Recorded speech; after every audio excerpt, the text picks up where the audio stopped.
Welcome to Mental Wealth, the podcast to invest in your mind. Here I will help you make sense of your mind and behaviours, giving you the tools to have your best life. There is so much to share, so let's get into this episode and explore another great topic. Welcome to episode 19. I am delighted to say that I'm going to share this space with a very special lady, Emma Hine. And Emma has got so many different angles to share with us. Before we were recording, we were deciding how can we get the best out of this for you as the listener. So we're going to this week focus on success, what success might be for one person compared to someone else. And Emma has got a great story to share. So Emma, welcome. Thank you so much for having me. Absolute pleasure to be here. Brilliant. So tell everyone a little bit more about who Emma is. Okay, so I'm a certified business strategist. And when you think of business strategist, you always think of the structure, the boring stuff, the plans, the procedures, the processes, all of that stuff that sits there. But I like to think of myself as a business strategist with a bit of a fluffy twist, because my focus is very much on not just growing a business financially, but growing a business so that you can become your own version of successful. Now, the reason I do that and the reason I'm so passionate about adding that in is because I grew my own financially successful business, but I never felt like I was successful. The business sort of took over my life. And that's why now my passion is very much about making sure that you grow your business your way. I love that. And I think it is so important, isn't it, for us to sometimes pause and think about when you are starting a business or a career, I suppose, or something ambitious in life, is to really think about what's driving you, to make sure that the thing that's driving you to do it is you and what Absolutely. You love. And I think you can tell us a little bit more about your story to help us see how you did it. Yeah, absolutely. Absolutely. I could talk to you all day, but I'll try and keep this as short and sweet as I can so you don't all fall to sleep on us. So as a child, I was told that I was never going to make anything of myself. I wasn't the best behaved child in school, but I wasn't the naughtiest either. But that is what I was told. So as my sort of career progressed, I went into corporate and I did the thing. I grew myself. I moved up and up the corporate ladder.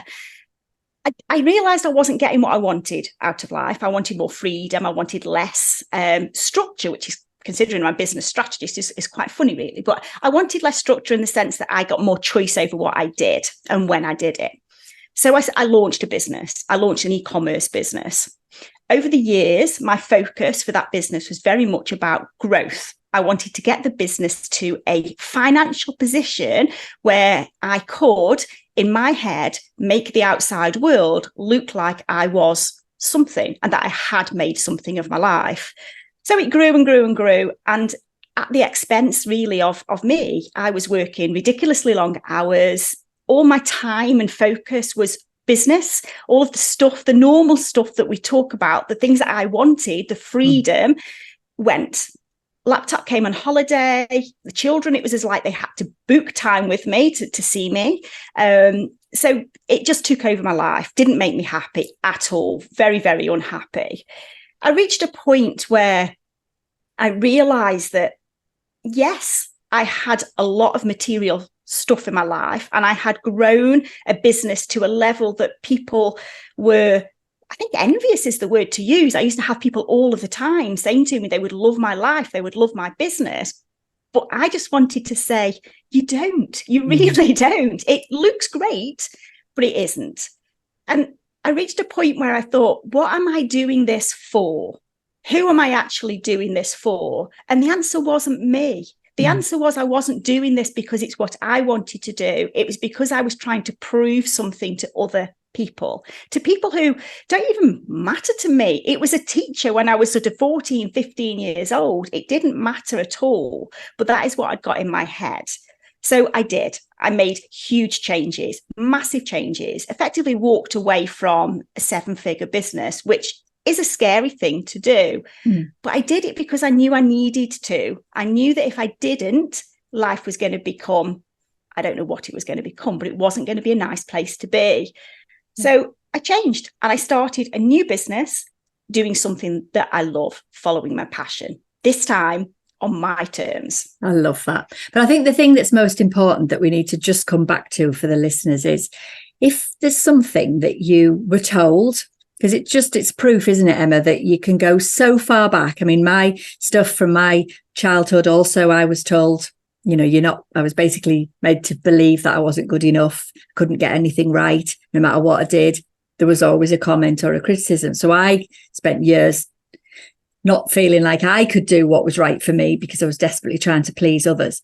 So I think we need to be mindful, don't we, of if there is things that you are listening to, regurgitating, whatever we want to call it, in your life that is holding you back, or even you might not even realize that that's what's holding you back at the moment. And I think that's the thing, isn't it? Because this is this thing about success, success is different to every single person. One person's success, somebody getting a brilliant job, is their success. And that's fantastic, isn't it? But I think one of the things that, if you're going to take a little action away from this, is if there are voices or comments or things that are still playing around, get them out, get them written down, talk to somebody about them. Is that what you would say, Emma? Exactly. Yeah, exactly that. I mean, it wasn't until, bearing in mind, I was, a teenager in the 80s, it's a long, long time ago. It wasn't until 2020, or really 2021, that I realised what had caused me to do what I had done for all of those years. I knew I had this voice in my head, but the voice wasn't at the front. So it wasn't obvious to me what the problem was. Yeah. I knew I wasn't doing something that I was enjoying, but I hadn't yet even realised that voice was there. I hadn't. And I think that's what we're saying. I mean, that's why these podcasts and the work that we both do is happening, because we want to fast track people, don't we? I was well into my 40s before I really started to listen to myself. So I was, definitely in that space. But we want to fast track people. We want to say, wherever you are, whatever age you are, actually, it doesn't even matter what age you are. If you know that there's things that are around your hopes and dreams that are connected to someone else, let's pause and let's notice. And I think that is a strategy in itself, and it's something that people can take on. But I think the other thing that's important that I'd like to explore a little bit is that whole piece around not just finding what you love, but looking for where the blockages are, where the things that you tell yourself you are. Because I think your story is really compelling, Emma, in that you did leave a very successful business and you moved on to something else. And you can tell us about that in a minute. But I think the fear of that is often one of the barriers as well to our own success, isn't it? Is that not only what will people think, because that's certainly something that I can talk about, but I think the scary bit of, I'm going to actually do it. I'm going to do what I love. And I know I left the NHS, so I wasn't in a big figure salary, but I was in a permanent post with a pension. And everyone was saying, you've got safety, you've got security. Are you sure you're going to leave and set up on your own? And I was just like, yeah, I am. So I think we need to explore that a little bit, don't we, Emma? What was your kind of way of actually doing it, really, of saying, do you know what, I'm going to take the plunge and I'm going to do it? Yeah, I mean, I hadn't got a clue at that point what I was going to do. I just knew it had to be something different from what I was doing at the moment. It wasn't the hard work, because I'm not afraid of hard work. I still work hard because I like working hard. So it wasn't the fact that I was working hard. It was the fact that I was working hard, but still not feeling any pleasure out of the day. It was the fact that I was still dreading getting up in the morning, going into work. It just wasn't giving me what I needed. And I just knew that if I didn't do something about it, that was going to be the rest of my life. The rest of my life was going to spend being unhappy. And at this point, I knew I was unhappy, but I didn't know what happiness looks like. I had no idea what happiness looked like to me. I knew I hadn't got it, but I knew I didn't know what it was. Now, I had thought that the only way out was to completely close down the business, to walk away from that and start afresh. Now, I didn't completely do that at the beginning because I was being a little bit sensible, as business strategists do. I knew that if I walked away, it was a business that me and my husband were in together. So if we walked completely away from that business, it was going to put us into a position where we had no income coming into the house at all. So we created a plan that enabled us to shrink it down drastically. And it was a drastic shrink down. But it was the best thing we've ever done, because once I'd done that, I then had the headspace to do who is Emma? Go and find out who Emma is. What gives Emma pleasure? What does Emma want to do? And that's when it became very clear to me that actually what I wanted to do was take all of my learnings from growing and walking away from this 7-figure business to help other people to grow a business that gives them that success that they actually want, not what is perceived as success. And I think, again, it's so important for us to hear other people saying that, because there are so many people who know that they're not happy doing what they're doing, but they don't really know why, maybe, or maybe they do know why. Maybe it is to do with the business they're in or the people they're around or something, or it's just that heart desire. And yet it is so scary to actually do it. If people just focus on the scary. But if you get a plan, like you've just said, and I'm sure you've got some other little tips for people to start to think about if someone is listening in and they think, do you know what? I'm not doing what I love. And what does my success look like? What other little tips do you think, Emma, that you went through that you could share today? To me, the key thing is, yes, you need to have a plan to make sure that you're doing it in a way that is going to not make your life worse, so to speak. But I think also you really need to get to know yourself. I think whatever you're going to do in your business, you need to really get to understand who you are and what you stand for. What is your vision? What is your mission? What are your values? What are the things that you really want to make sure that your business has built into it? And how are you going to use that to work with other people? So yes, it's about finding something that you enjoy, because that's really important. If you love what you're doing, it never feels like work, does it? It never feels like work. And that's great, but you've got to also make sure that it's giving you that same pleasure. So you've got to make sure that your mission is there, your vision is there, and that you know what your values are, what you're prepared to do and not do.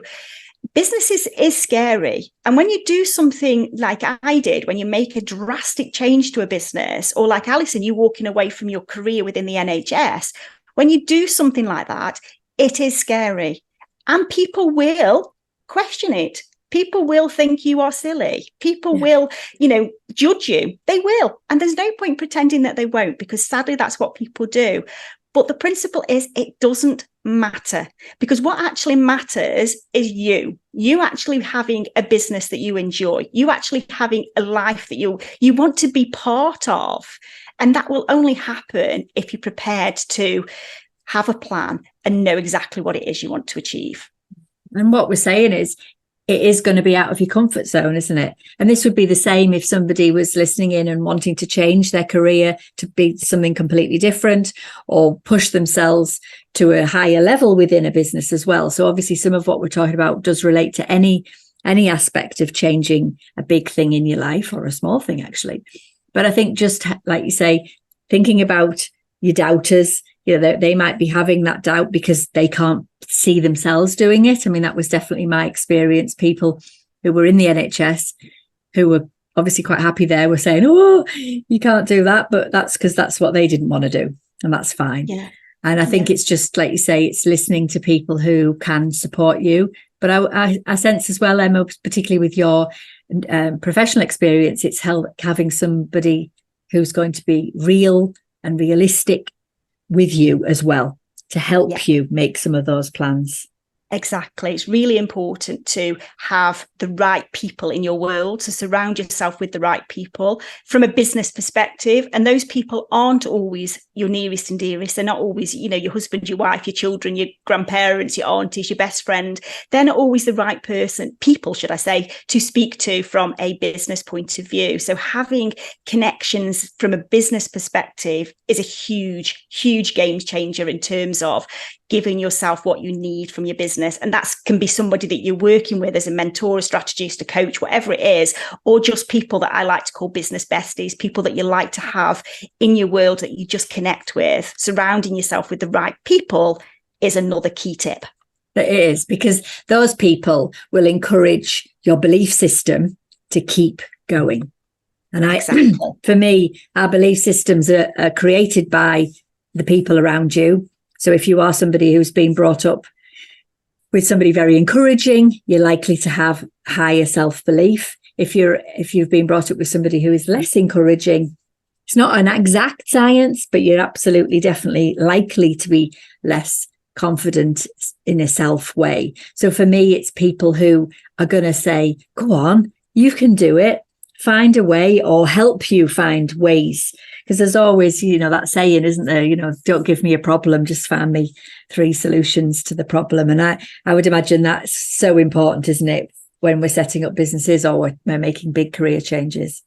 Yeah, absolutely. Always to have some key goals, and to have somebody to help chiv you on.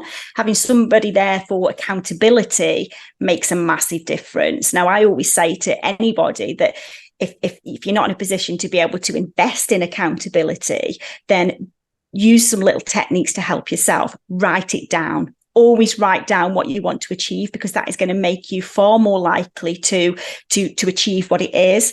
Use your audience, use your socials. So put something out there to say, hey, this is what I'm going to do, because you've put it out there. Once you've put it out there, you're going to feel more, I better do that because I've told people I'm going to do it. So use what you've got until you're in a position to be able to invest in that support.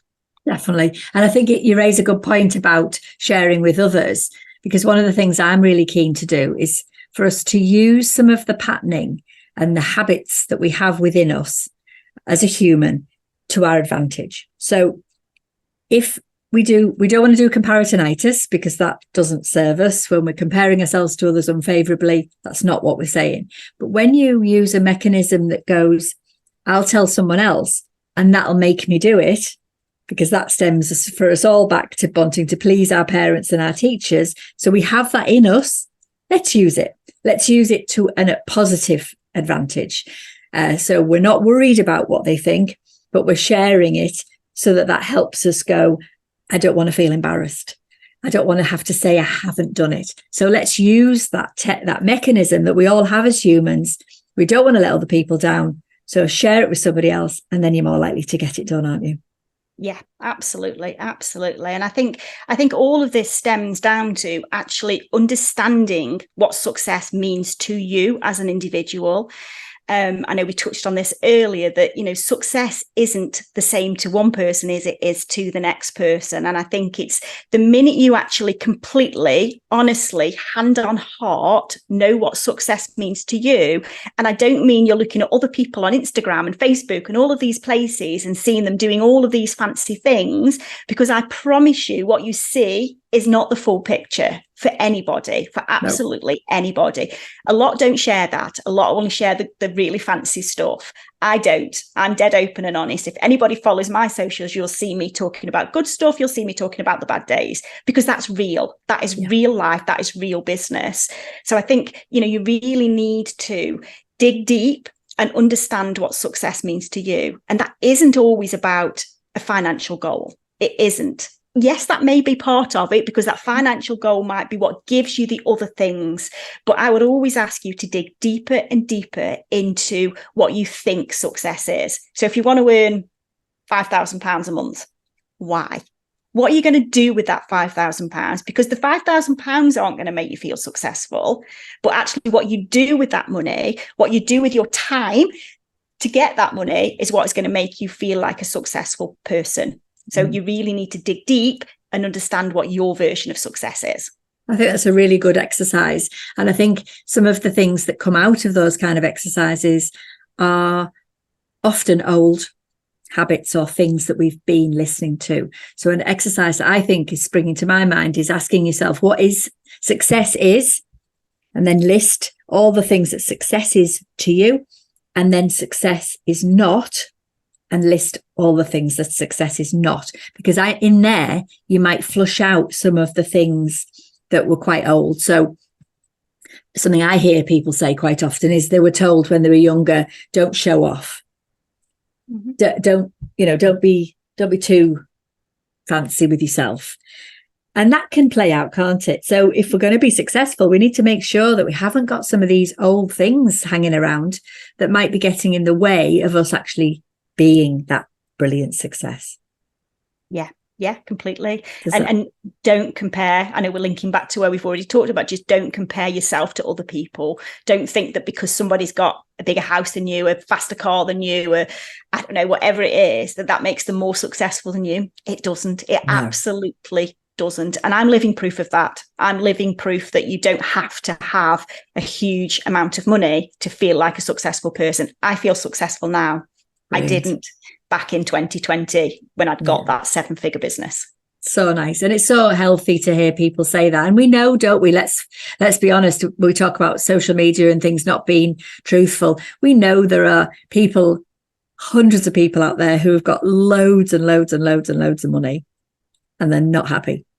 Yeah, absolutely. You know, a lot of some are. I am not saying that money is bad. I'm not saying that at all, because I still strive to earn more money to get myself back into a sound financial position. So I'm not saying money is bad, but I'm just saying make sure that while you're doing it is the bit you enjoy, because life is not a destination. You don't want to spend all of your life doing something to get yourself to a point. You want to enjoy the journey, and the journey is the bit that is going to make you feel successful along the way. Definitely. And the journey keeps having stages and steps to it. You know, one of the things I think gets in people's ways when we talk about success and going for something is that, yes, we need to focus on the big goal and have that vision. And like you said, have a mission and make sure your values are aligned to it. But we have to also know that there are loads of steps, loads and loads and loads and loads of steps to get you there. And it isn't just keeping your only focus on the big stuff, because that could be overwhelming. So we have to just see the big stuff, and then I'm a big fan of a today list. So what's my today list? How am I going to get towards that goal? Yeah, absolutely. Small steps. Each small step you take is taking you closer to that goal. The trick is making sure that, one, you have the steps in place, so you know what you're going to be doing, so you don't do this wandering off and spaghetti throwing exercise, because that isn't going to work for you. So you need to make sure that the steps are taking you in the right direction, which is why it's important to know what that goal is. And the second thing you need to remember is they're your steps. So if they're different to somebody else's, it doesn't matter. Yeah. And I think something else I'd like to touch on, Emma, is when something doesn't quite work out, because so many people will see that as a huge failure or a step back. And actually, for me, we learn things, don't we? Absolutely. I think it's good to fail. I'm happy to put that out there. I think it's good to fail. Was my growing a 7-figure business a success or a failure? Some will say a success. I'll say that was a failure. But I've learned from that. I've learned how I will do things differently. And better still, I've learned how I can help other people do things differently. Failure is going to happen. It's inevitable. We all fail in life. Don't be afraid of it. The trick is move on quickly. Learn what you did wrong and see how you can make it better next time. Use it to your advantage. Failure is not a bad thing. And that's something we really need to bust. It's a myth that we need to bust. People spend so much time, and I'm sure you see this a lot, Alison. People are so afraid to fail. I was afraid to walk away from my business because I thought other people would see that as a failure. Why? It's madness, isn't it? I was putting all that pressure on myself for other people. It doesn't matter. Failure is not a bad thing. No, it's just feedback, isn't it? It just gives you information. Exactly. Either you're a bit closer, or you learn something about yourself. You know, I've done things where I've put myself into situations and then it definitely hasn't worked out. And then I thought, okay, I can see what I was doing for myself. Some of my biggest growth has come on the back of failure. Yeah, same. And that is the case for a lot of people. Yeah. For me, it's always looking at it reflectively and either piece together, if there was a practical thing, right, and I won't do that next time. Or is it just that you've learned something about yourself, that you were too trusting, or too all sorts of different things? There was something for you, and you can take that on and remember that's in your armory then. Yeah, I often say that to people, if you've had something that hasn't worked out, there's so much wealth coming from that. And then we can have that in our armory for next time. Yeah, there's learning in everything. There Everything. really is. Just walking down the street, you're learning. There's learning in everything. I love that. And I think, I love the fact that you've just highlighted for us all that failure isn't a bad thing. It's just steps, isn't it? It's taking you, it might be a little diversion, but it might be a wealth of knowledge that comes from that diversion. You often meet other people along the way in those diversions that you might not have had in your life. Yeah, exactly. And I think this is where you need to look at business much broader. You need to look at it much bigger than just this end result. You need to look at all of the stuff that sits around it.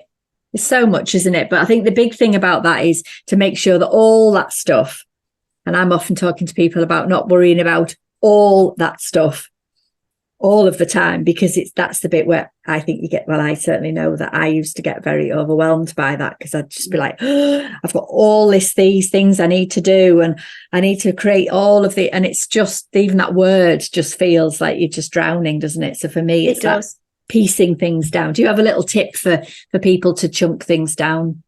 Emma? I mean, I'm a big believer in time blocking. So I don't know if people use that exercise or understand what that is. But basically, it's just blocking out my time through the day. So making sure that all of the key things that you have to do are built in there. And that includes the things that you just do. And that's the things that a lot of us forget, dealing with your emails, for example, putting things in your calendar, whatever it is. Those things that you just do are the things that often get missed. So put every single thing that you do in a day in your calendar.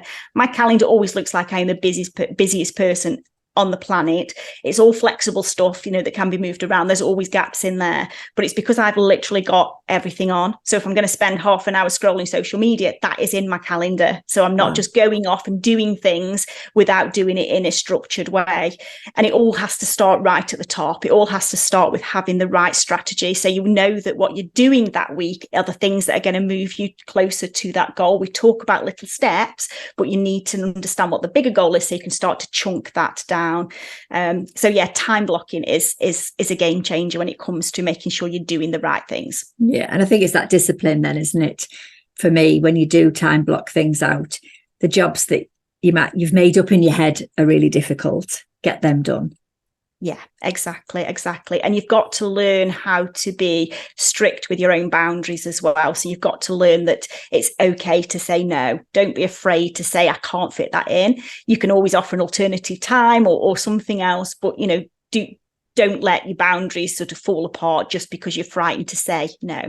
Yeah, it's so important, isn't it? Oh, brilliant. I hope everyone listening today is taking so many different tips, and just hearing somebody else's story, I think, is so important wherever you are. If you're thinking about ending, changing, giving up something that you're doing, or that you've got something, a heart's desired that you really want to go for. Emma and I think, are both here jointly saying, just find ways, do it, because the difference, and like you say, that happiness, it's just so key, isn't it? It is, absolutely. Brilliant. Okay, so do you have a last little thing that you'd like to share? Putting you on the spot, but a last little thing that springs to your mind that you think, I'd like to just tell everyone about this or mention? I'm gonna be a little bit cheeky here, and I'm going to throw a little freebie out there, because I have got a freebie that I think is going to give you a lot more than I could give you in probably the next 30 seconds in terms of some tips and advice. So I'm going to share the link with Alison so she can pop that on the notes for you. But that I don't want you to be put off by the title, because the title says 5 mistakes that a 6-figure business owner are likely to make.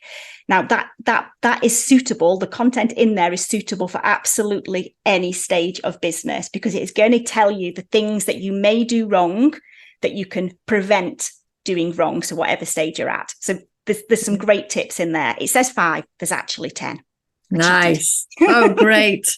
I love a little freebie for everyone. So we'll pop those in the show notes, and also Emma's contact details and socials. So if anyone is listening in and feels that they'd like to look Emma up, then obviously please do. Brilliant. Well, I have absolutely loved chatting with you, Emma. Thank you so much for your time. It has Thank been. you so much for having me, Alison. It's been great. No, it's lovely. And for me, it's always just having someone else to share some stories and share some experiences that helps whoever's listening to just be like, okay, I can see myself there or at some point in the proceedings. So thank you so much again, Emma, for coming and sharing this space with me. Thank you very much. So in next week's episode, we are going to focus on imposter syndrome. And I am delighted to say that we've got Denise Chilton from Denise Chilton Coaching coming to talk to us about that. So I hope you can listen in then.